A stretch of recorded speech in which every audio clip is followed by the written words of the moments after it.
نافع بيرو اندامي بوليتبيرويا بارتا ديمقراطيا كردستان سوريا دي برسفا الدار خليل تومتين وي طيبات كو جبور باز نيوز راغهاندياك والدار خليل دشكفتن قنديل دهاتيا پروردكرن و درچوي رخصتنه كلسر دستي داگير كرين كردستاني بتني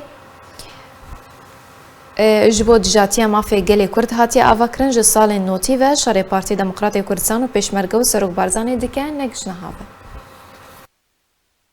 ایک وهات به پروردکردن ده شکفتن قندیل دو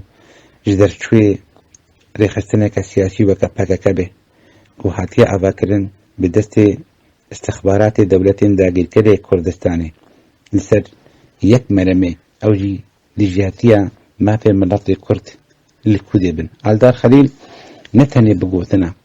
بکار میدانی جی لدیجی پارتیو سروک برزانی و لشکرین کردستانی راوستیاش تسبیک سارا نوطاده حتی روشا ایرو تمایا ملت کردو بتنانت او کسانی کو سیاست تشوفینن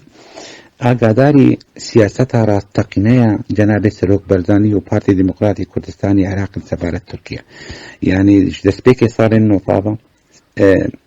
سیاست کو پارتی شوپاندی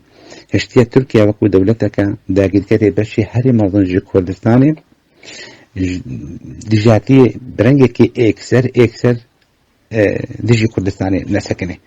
الا دریا پارتین گوش خورد سخرینه پارتین وکو پککه یعنی او ام همیشه هلوست سروک برزانی درباری مافی ملت کرد لشار پارچه کردستانی و لیکیده به هلوست که دیاری واضحه و روژه که مساومه سر مافی ملت کرد نکریه تنه پککه اکو بسدما اساسی داگر کنا ترکیه جعفرین و دورندیه کردستان سوریه را اوه کریارن وینا روایی حتی آستک دانا هبونا ترکیه الوان دوری حراکه دریا واقع پیشاندانی کارت کنن دوا ویستبالو آهنگین کل کارتانی نوته ده سلوگانین پککه صورت عبدالله اوجلان و دچون سرسیرونی نبرا روش آواو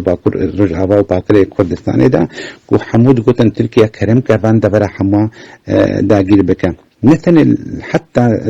بشتي داگر کرنا عفرين وان دبرا ملت کرد وان دبرا حمو در بدر کرن يعني اشكرا وان دبرا در خستن و ایرو لدجي بگر عندنا وانا که دراوستن